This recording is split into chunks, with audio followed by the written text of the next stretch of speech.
Happy to have Professor Nicholas Grossman, international relations professor at the University of Illinois and author of Drones and Terrorism. Drones, the word of the weekend, as Iran launched thousands of drones, maybe I'm exaggerating a little, well, at least hundreds, at Israel and the Iron Dome, which we helped design and operate, took out 99% of them. And Nicholas Grossman joins us now. Good morning, Professor. Good morning. Very concerning. Let's talk about the drones piece of this first. Were you surprised at all at the success of Israel to stop it?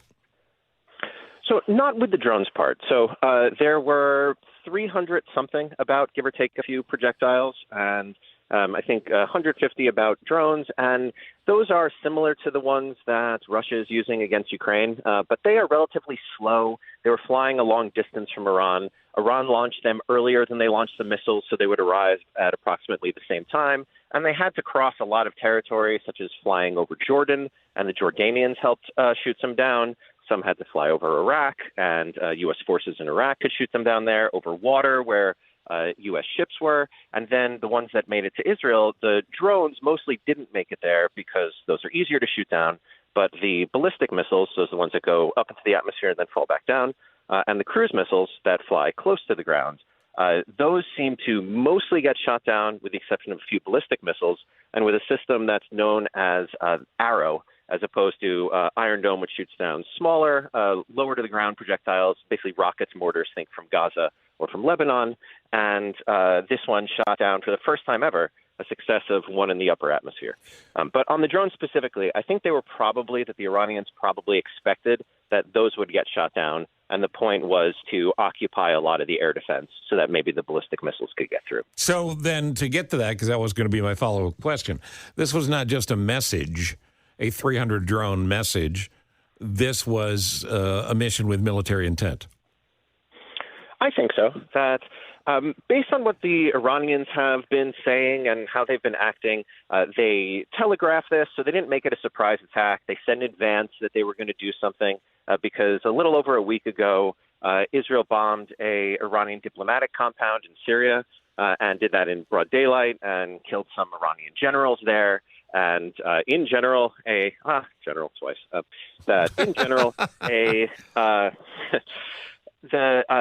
diplomatic facilities are considered to be sovereign territory. So that was Israel crossing a line, and that Iran felt like they had to respond. But by telegraphing it in advance and kind of saying that they would do it and, okay, everybody, here it comes, that suggests to me that they wanted to kind of tag Israel back and say, you can't do that sort of thing without there being a cost, but didn't want wider escalation. That said, I'm pretty sure they wanted to damage something, that they would have liked to, if not really start a big war, at least demonstrate that they could get through Israel's air defense if they wanted. And I think the total that actually went through were just 9 missiles, and that hit some airfields and didn't really do any damage. Reportedly, there's only 1 injury. And I bet the Iranians are pretty disappointed at the results of that. Well, it's super scary. Earlier in the day, I saw a warning on X. I never read X. And I was reading it and said, this is what's going to happen today. And it's, this could be World War III. This is going to be terrible. Iran's going to attack Israel. And I immediately didn't want to read that because way too scary for my little small brain. But the question is, it did happen. So, retaliation. Will Netanyahu restrain from retaliation? Like all of his allies are telling him to, or because of what's going on over there, he's not going to restrain? That's my question, and that's scary. I'm not totally sure, and that is the key question. So first off, the misinformation on X or X Twitter is terrible. I know. It's really bad. So bad. And there's a lot of hysteria and stuff about World War III, and even people who seem to be cheering it because, I don't know, it makes Biden look bad, or because they think there's going to be some glorious defeat of Israel or of Iran or whoever. So, yeah, bad place to go for accurate information. Good place to go for people wildly speculating. But the question for Israel is whether they can kind of take the hit and let it go, and that's what so many others are advising them. That's what I would do personally if I were them, that Israel crossed this line first by bombing that Iranian diplomatic facility. The Iranian response didn't kill any Israelis. I would call that, okay, tit for tat. Let's kind of get back to the uneasy shadow war we've been fighting for years. But it's possible that either Netanyahu domestically feels like he will look weak if he doesn't do something stronger, or perhaps Israel's long-running military doctrine has been to, if they ever get attacked, even if it's, say, a response for something they do, to respond with massive force to try to set up a deterrent, to try to make it clear to anybody that, hey, if you're going to attack us, we're going to hit you back much harder. So just make sure you know that. And they sort of did that with 2006 when there was a war with Hezbollah across the Lebanese border. And Hezbollah did a cross-border raid, and Israel responded with a full invasion of southern Lebanon. But Iran is decently bigger.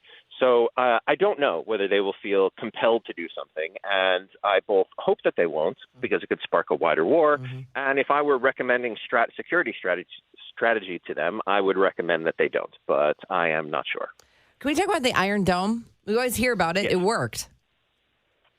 Well, you wanted to know. There's the Arrow, there's Iron Dome, and there's David's Sling, right? Right, and off the air, what the Jane asked, and I think it was a pertinent question and important. So, do we have one? We'll boil it down to this. Do we have one? Do we have one of the three? I always hear about it, but it worked.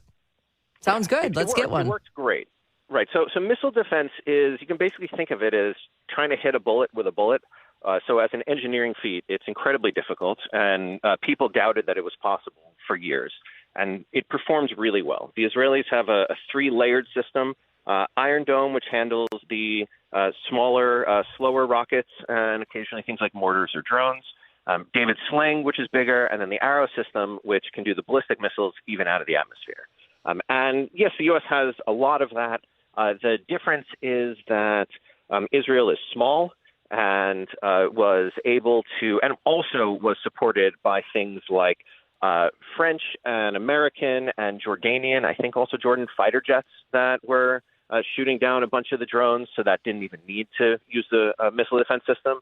And yes, the U.S. has stuff like that. The difference that the U.S. is so big, and to try to defend the entire country with those systems would be, at the moment, beyond current capabilities and cost prohibitive. It also costs a lot more to shoot these things down than to fire them. So there is a advantage in potentially exhausting air defense by shooting a whole lot of cheaper stuff, making it shoot down, and then it would be very expensive to replace and maybe even potentially run out.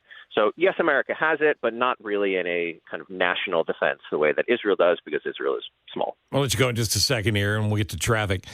China's statement and the various world powers' statements were all, take a breath, people. Let's stand down. Let's think about what we're doing here. However, China's statement was interesting to me because the first sentence is, China calls on relevant parties to remain calm and exercise restraint to avoid further escalation of tensions. China considers themselves relevant in every conversation. The wording of that seems to indicate that they're putting the onus on us, the U.S., to handle this. I think in part, that also sounds pretty weak to me, as in, we feel compelled to say something, but we don't want to step on anybody's toes or take a stand on this in any way other than just saying, war bad, would make oil price go up. Don't do that. But they probably do. A lot of the world is looking to the U.S. because the United States is the world's premier military power. It is the most powerful military operating in the Middle East, and is a close partner of Israel in part by supplying the Israeli military with, I think it's equivalent of about 10% of its annual budget. And so then the U.S. would be in a position to potentially restrain them. But as we've seen over the last 6 months, especially, the United States control Israel. It's its own country. It has its own leadership, and they make a lot of their own decisions. So the U.S. can influence Israel, but not necessarily control them. And my guess is that China would like to see the U.S. tell Israel to stop, and Israel to listen. Yeah, and China, of course, has deep business interests in Iran. The generic concern is China, Russia, North Korea to a lesser extent, but they all support Iran against Israel. Of course, then you have Israel's direct neighbors, who they have great concerns about as well, though Israel has made their situation worse under Netanyahu. Well, it's one hot mess. just the last thing is that the neighbors were really amazing, and that the one underappreciated part of this is that Saudi Arabia and Jordan, two Sunni Arab states, helped Israel defend itself from an attack. Yep. And that has never happened before. So there is at least now a opening for potentially a diplomatic breakthrough in which those countries, all of them afraid of Iran, can draw closer together, and that could potentially, at least in the long term, make the Middle East more peaceful. And here's my most deep statement of the morning so far. There is no upside to World War III. Write it down. Write it down. Memorize that'd be bad. Nicholas Grossman, thank you. Please don't do class or any of your normal job duties. Just stand by waiting for us to need you again. That's right. Could happen at any time. Thank you, sir. Thanks, Professor. All right. Thanks for having me. That's Professor Nicholas Grossman, and that was a pat on the head in the form of a giggle.